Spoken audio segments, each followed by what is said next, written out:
يوسا بدري معكم ماستركس جيمنج فيديو جديد. اليوم غنديروا واحد فيديو سبيسيال، ما غيكونش جيمنج، ما غيكونش فلوج، ما غيكون حتى حاجه من هذا القبيل. اليوم غنديروا واحد ريفيو ديال واحد الكيبورد جيمنج سميتو موتو سبيد انفليكتور سي كي 104 ميكانيكال جيمنج كيبورد. نخليكم مورا الفاصل ونرجعوا.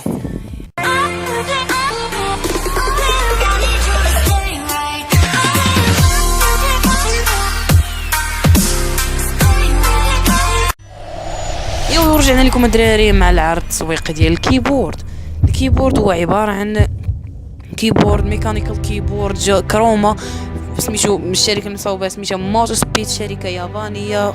الكيبورد كيمكنك انك تبدل لي بروفايل ديال الكالرز اللي كيجيو فيه، حيت هو كروما كما سبق وقلت.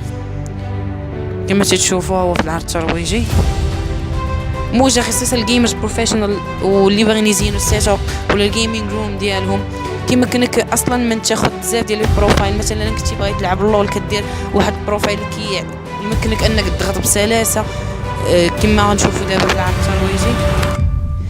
FN1 الاف بي اس جيمز كما تشوفوا، FN2 مثلا لي جيمز ديال كونتر سترايك، FN3 كود، FN4 لول معشوقة الجماهير. ويمكن لك فيه تبدل بزاف ديال اللايت LED، هو جا ملتي لايت ملتي ليد يعني كروما، اقل ما يمكن نقول عليه وحش.